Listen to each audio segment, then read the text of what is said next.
बिस्मिल्लाहिर्रहमानिर्रहीम। हामिद साहब को घूमने फिरने का बहुत शौक़ था। वो अपनी बीवी, बेटे शहजाद, बहू गुलबदन और दो पोतों हसन और महमूद के साथ एक शहर में रहते थे। इनकी कपड़ा बनाने की एक छोटी सी फैक्ट्री थी जिससे इन्हें इतनी आमदनी हो जाती थी जो इनके अच्छे तरीके से गुजर बसर के लिए काफ़ी थी।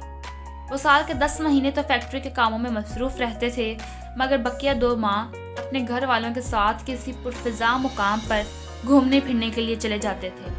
अक्सर औक़ात इनका बेटा शहजाद इनके साथ नहीं होता था क्योंकि हामिद साहब की गैर मौजूदगी में वही फैक्ट्री के कामों की देखभाल करता था।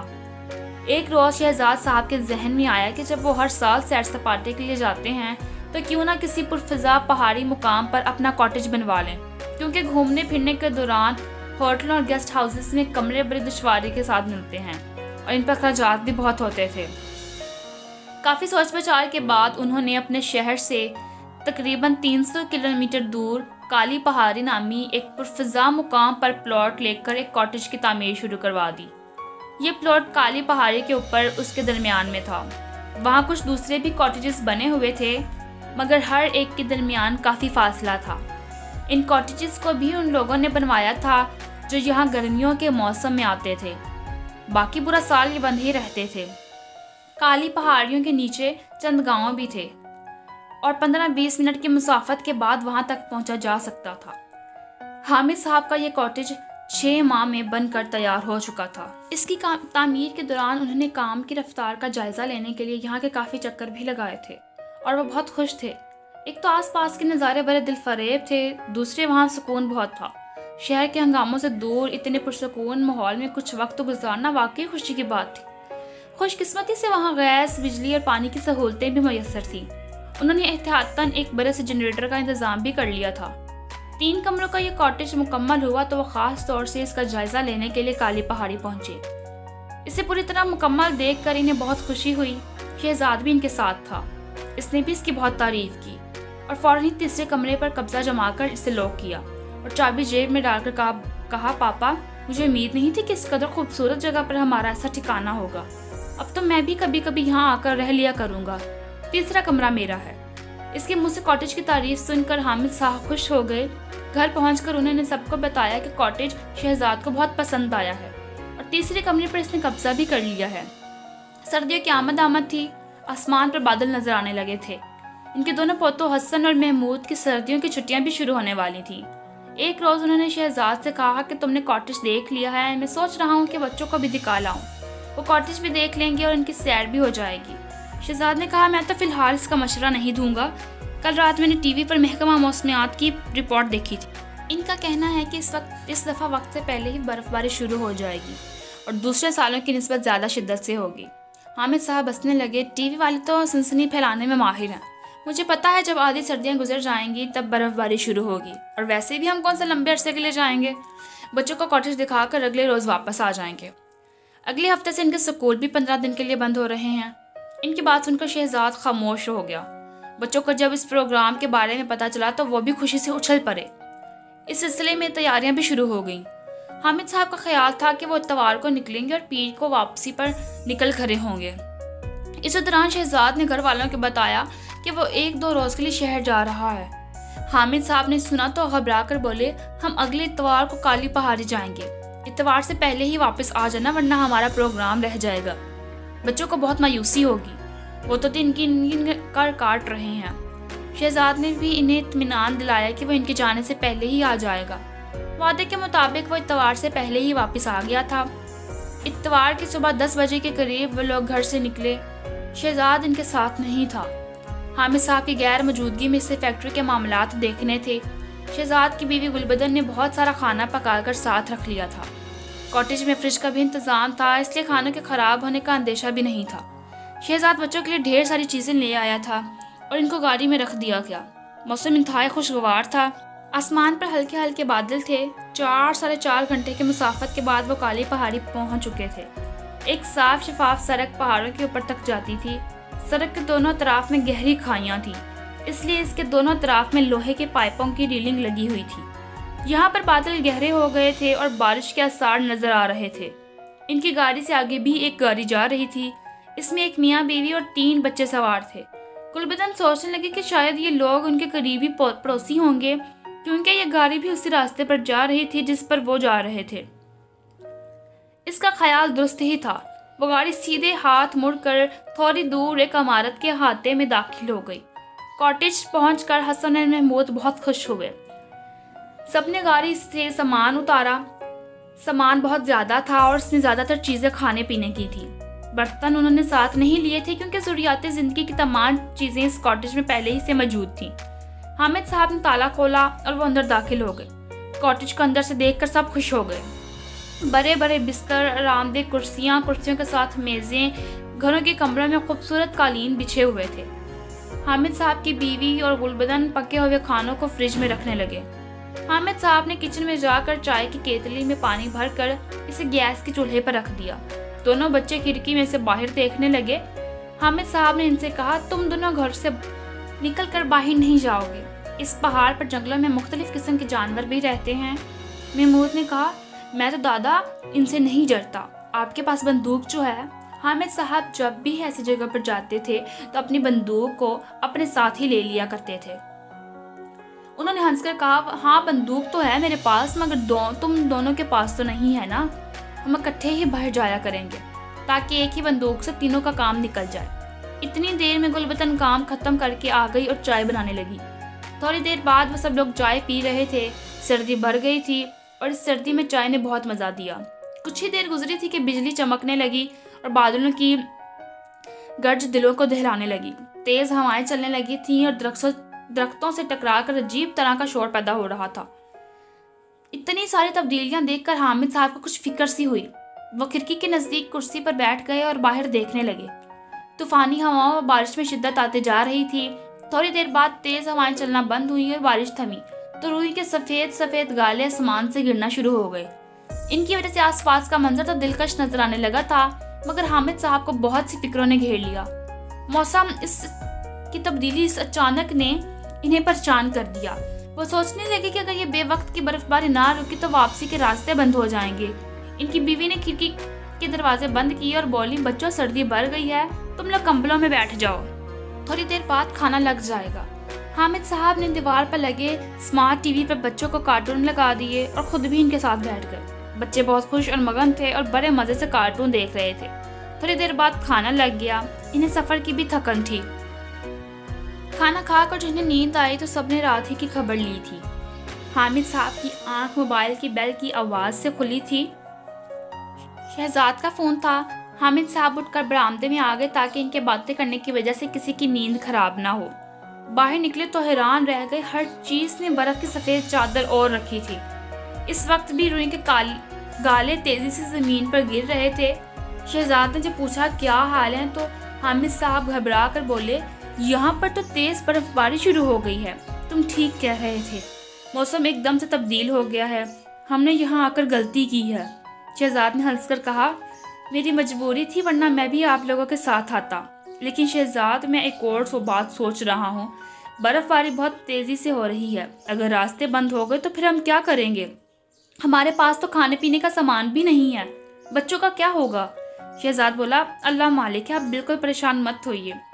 चंद दूसरी बातें करने के बाद शहजाद ने इन्हें खुदाफिज कह दिया। एक अच्छी बात ये हुई कि बिजली और गैस बददस्तूर आ रही थी। इन लोगों ने रात का खाना 10 बजे खाया। बाहर बहुत बर्फबारी हो रही थी। इनके कॉटेज के बरामदे और दूसरे खुले हिस्सों पर तो मोटी लकड़ी की छत पड़ी हुई थी, मगर दाखिली दरवाजे पर इतनी बर्फ मौजूद थी कि बाहर की जानिब दरवाज़ा खोलकर निकलना महाल था। खुशकिस्मती से दरवाज़ा दोनों जानिब खुलने वाला था, इसलिए इन्हें फिक्र नहीं हुई। बच्चे तो बर्फ़ देखकर बहुत खुश हो गए थे और अपने छोटे छोटे बेलचे लाकर बर्फ़ हटाने लगे। हामिद साहब की बीवी भी आकर इनके करीब खड़ी हो गई थी। उन्होंने तशवीश भरे लहजे में कहा, हमारा कल यहाँ से निकलना तो नामुमकिन लग रहा है। सड़क पर नज़र डालें तो 1 फुट से तो क्या कम होगी बर्फ़। रात तक अगर बर्फबारी ना थमी तो सुबह तो और भी बुरा हाल हो जाएगा। अगर हमें यहाँ ज़्यादा दिनों तक रहना पड़ गया तो खाने पीने का क्या होगा?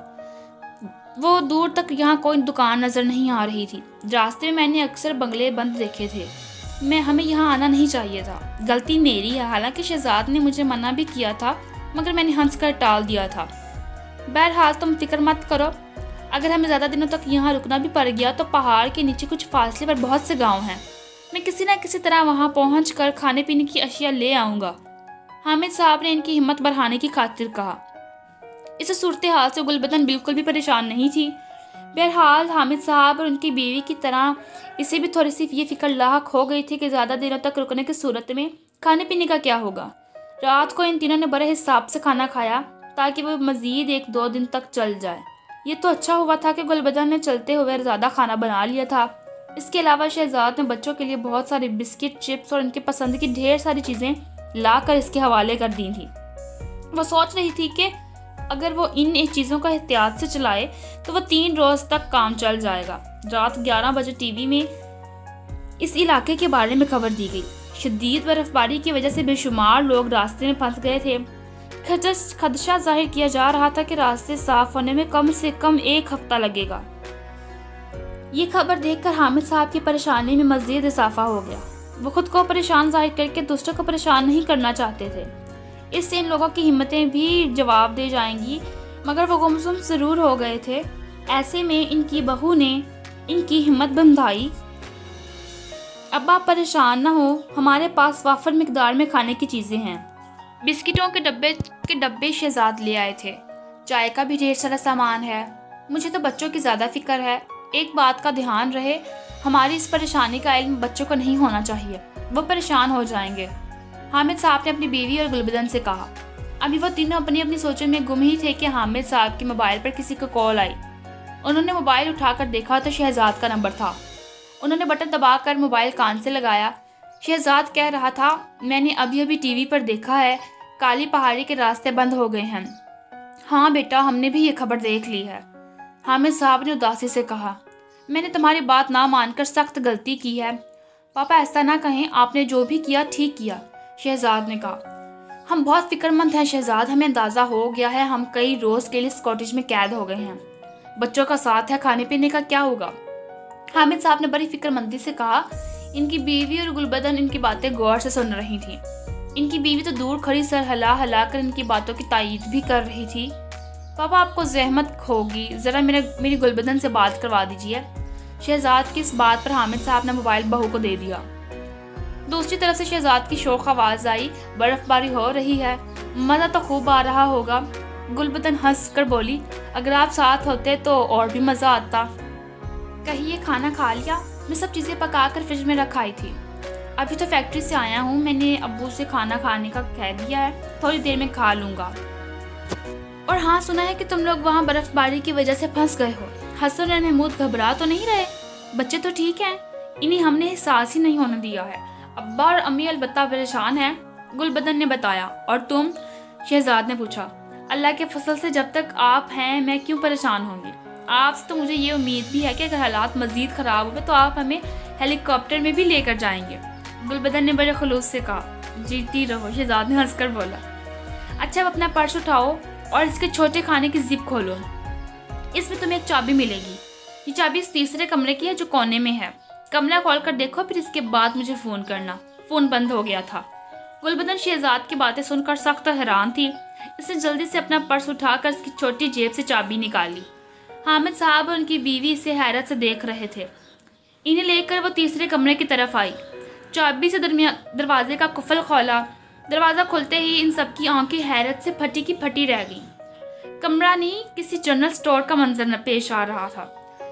آٹے، چاول اور چینی کے تھیلے، دودھ کے ڈبے، دالوں کے بہت سے پیکٹ، چائے کی پتی، خشک گوشت کے ٹن، بچوں کو کھانے پینے کی اشیاء، غرض کون سی شے تھی جو یہاں موجود نہیں؟ گلبدن نے جلدی سے اپنا موبائل نکالا اور شہزاد کے نمبر ملایا۔ شہزاد، آپ نے دل خوش کر دیا، شکریہ، مگر یہ سب آپ نے کب کیا تھا؟ دوسری طرف سے شہزاد بولا، یاد ہے جب میں کچھ گزشتہ دنوں میں 1-2 دن کے لیے گھر سے غائب ہو گیا تھا؟ میں نے یہ انتظام تبھی کروایا تھا اور میں یہی انتظام کرنے آیا تھا۔ میرا ایک دوست محکمہ موسمیات میں ہے، اس نے بھی مجھے بتایا تھا کہ اگلے ہفتے سے اچانک شدید برف باری شروع ہو جائے گی۔ مجھے پتا تھا کہ تم لوگوں کا پکا پروگرام بن گیا ہے، اس لیے میں نے احتیاطاً چپکے سے انتظام کر دیا تھا۔ یہ سب سامان اتنا ہے کہ 2 ماہ سے بھی زیادہ چلے گا۔ اس تیاری کا میں نے پہلے اس لیے نہیں بتایا تھا کہ اچانک پتہ چلنے پر سب لوگوں کو حیرانی کے ساتھ ساتھ خوشی بھی ہوگی۔ حامد صاحب بھی بہت خوش تھے۔ انہوں نے گلبدن کے ہاتھ سے فون لے کر شہزاد کو خوب شاباش دی۔ گلبدن اور حامد صاحب کی بیوی خوشی خوشی سامان کو کرینے سے لگانے لگے۔ حامد صاحب بڑے اطمینان سے بچوں کے ساتھ باتیں کرنے لگے۔ صبح وہ لوگ ناشتے سے فارغ ہو کر کھڑکیوں سے باہر جھانکنے لگے۔ حسن نے اپنی ماں گلبدن سے کہا، امی پتہ نہیں ہمارے پڑوسیوں کے پاس کھانے پینے کی چیزیں ہوں گی بھی یا نہیں، وہی جو کل ہمارے ساتھ ساتھ آ رہے تھے۔ گلبدن نے پیار سے ان کے سر پر ہاتھ پھیرا اور میز کی طرف اشارہ کر کے بولی، وہ دیکھو۔ حسن نے مڑ کر دیکھا، میز پر 2 بڑے بڑے پلاسٹک کے تھیلے رکھے ہوئے تھے۔ گلبدن نے کہا، میں نے اس تھیلے میں بہت ساری کھانے پینے کی چیزیں رکھ دی ہیں، تھوڑی دیر بعد ہم ان کے گھر جائیں گے اور انہیں یہ چیزیں دے دیں گے۔ حامد صاحب حسن کی بات سن کر بہت خوش ہوئے اور بولے، شاباش حسن، تم نے بہت اچھی بات کی ہے، ہمیں اپنے پڑوسیوں کا خیال رکھنا چاہیے۔ تمہاری امی کی بھی یہ بات بہت اچھی ہے کہ انہوں نے خود احساس کر کے پڑوسیوں کے بارے میں سوچا اور ان کو دینے کے لیے پہلے ہی سے یہ چیزیں نکال کر رکھ لی۔ ان کے منہ سے تعریفی کلمات سن کر گلبدن اور حسن مسرور نظر آنے لگے تھے۔ تھوڑی دیر بعد وہ سب گھر سے نکلے اور برف پر سنبھل کر آہستہ آہستہ چلتے ہوئے پڑوسیوں کے گھر پہنچ گئے۔ ان کا گھر تقریباً 1 فرلانگ دور تھا۔ وہ لوگ اپنے گھر میں حیران پریشان بیٹھے تھے۔ گلبدن نے جب وہ چیزیں ان کے حوالے کی تو وہ سب خوش ہو گئے۔ انہوں نے ان کا بہت شکریہ ادا کیا۔ اس آدمی کی بیوی بولی، بہن ہم تو بالکل نا امید ہو گئے تھے، بچوں کا ساتھ ہے اس لیے زیادہ پریشانی ہو گئی تھی۔ آپ سے ہم نے یہ سبق سیکھا ہے کہ ہمیں اپنے آس پاس کے ان لوگوں پر بھی نظر رکھنی چاہیے جو کسی بھی لحاظ سے ہماری مدد کے مستحق ہیں۔ حامد صاحب کی بیوی اور گلبدن یہ سن کر مسکرانے لگے۔ حسن اور محمود ان کے بچوں میں گھل مل گئے اور ان کے ساتھ کھیلنے لگے۔ ہم جب بھی کسی ایسے علاقے میں جائیں تو ہمیں اپنے آس پاس نظر رکھنی چاہیے کہ کسی کو ہماری مدد کی ضرورت ہو تو بڑھ چڑھ کر اس کی مدد کریں۔